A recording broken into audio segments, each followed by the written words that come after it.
Welcome to Core Java tutorial. Now we are going to see method basic concepts.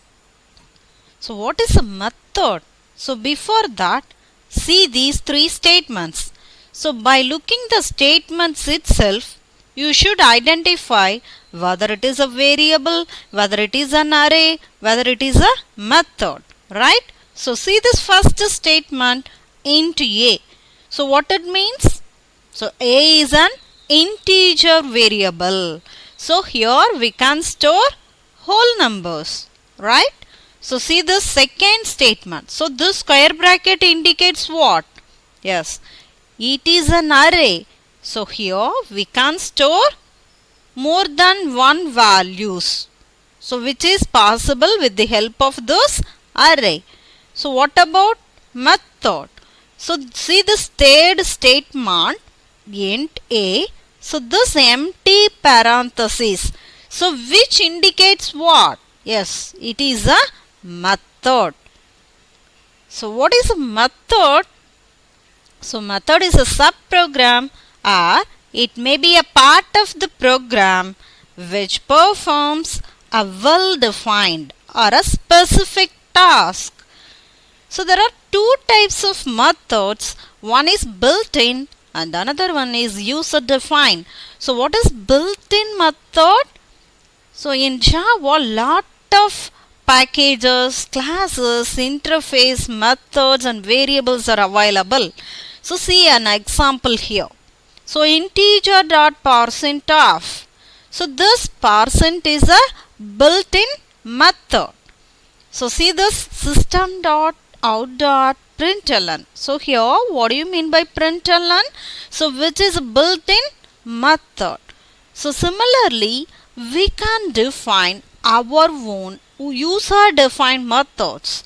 So for example, to find the square value of a given number, square val.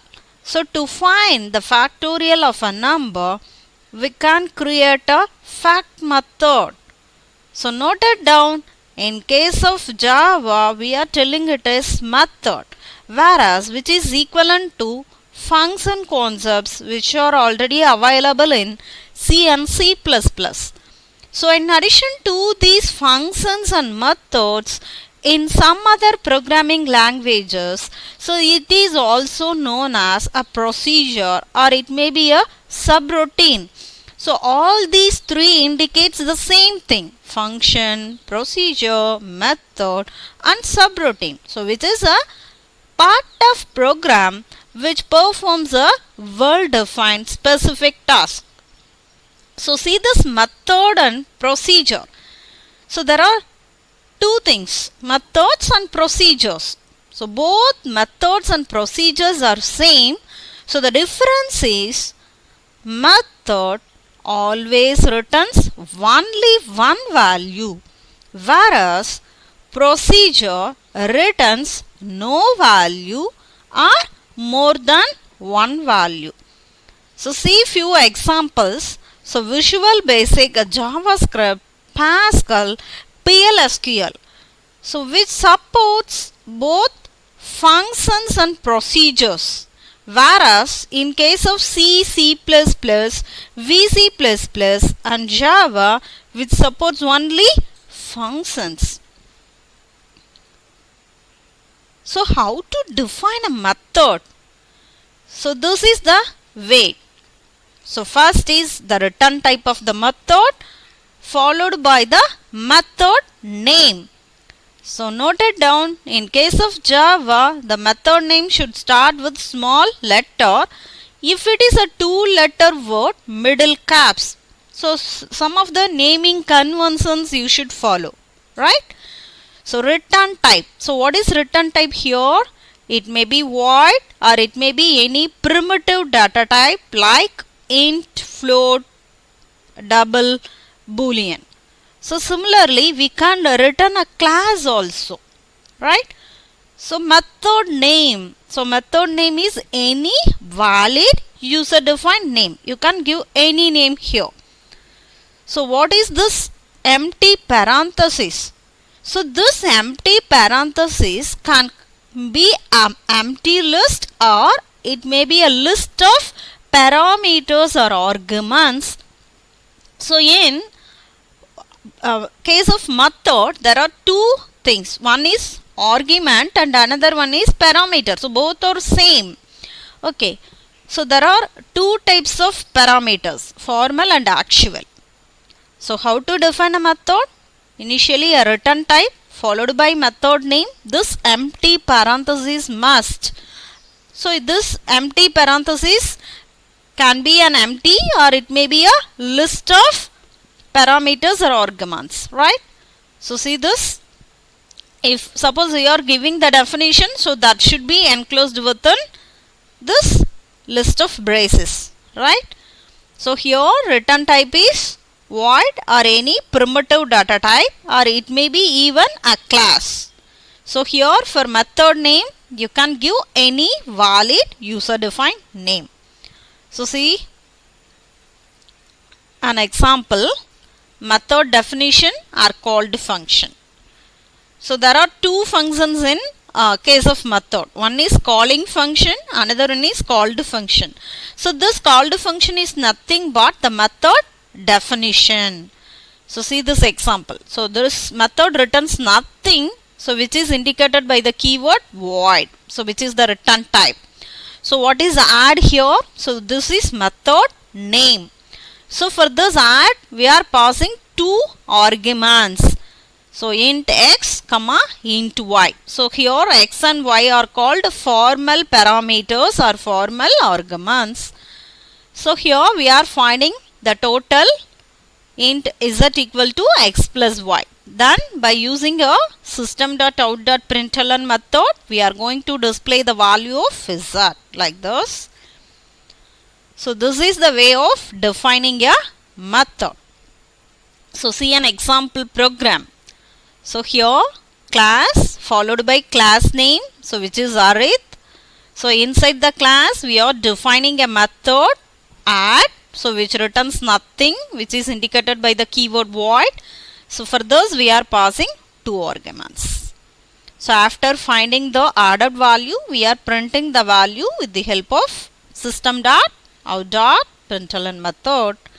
So next, within this main, what we are going to do? Yes, we are going to invoke this add method. So how to invoke a method? Yes, by creating an object. So how to create an object? Class name followed by object name equal to new. What is this arith here? Yes, it is a default constructor. So who will provide this? Yes, Java compiler. So now we are going to invoke this add method with the help of the object a. So a dot add of 10 comma 20. So note it down. So this is the calling method. So here 10 and 20 are actual parameters or arguments, whereas xy are the formal parameters. Now what will happen? The value 10 will be assigned to this x, whereas the value 20 will be assigned to this variable y. Okay, so see this output. So we are compiling .java file with the help of Java C compiler, and we are interpreting this class file. So now the added value will be 30. So see another example. So here the method returns a value. Okay. So in the previous program, add returns nothing, so which is indicated by the keyword void. So here this add is going to return a value. So here whenever a method returns a value, note it down, the last statement should be what? Yes, a return statement. So this method can contain n number of statements. Okay, but the last statement, definitely it should be a return statement. So return of z. So now the data type of z should be what? Yes, it should be an integer value. So here we can't return a float value or some other data type other than integer. So if it returns an integer value, definitely the return value should be an integer. Okay. So now we are going to invoke this add method within this main. So now within this main we are going to create an object for this arith class. So next we are going to invoke. So object name dot method name of what is this 10 and 20? Yes. So this is the actual parameters. So now we are storing the value in a variable and we are going to display the total in the system.out.println method. So note it down. So whenever we are invoking a method which returns a value, so how to invoke this? So we can assign the method value in case we are using an assignment statement. So this method call should appear on the right side of the assignment statement. Otherwise we can directly use system.out.println added value plus a dot add of 10 comma 20. So we can use this method call directly inside a printing statement, whether it is C or C++ or it may be any programming language, we can invoke directly in the printing statement of that programming language. So this is the thing you should remember. So whenever a method returns a value, so here add is going to return a value, then how to invoke this method? Yes, there are two ways. So by using an assignment statement or by using the printing statement of that programming language. So check it out, these two concepts. So who am I? Call by value and another one is call by reference.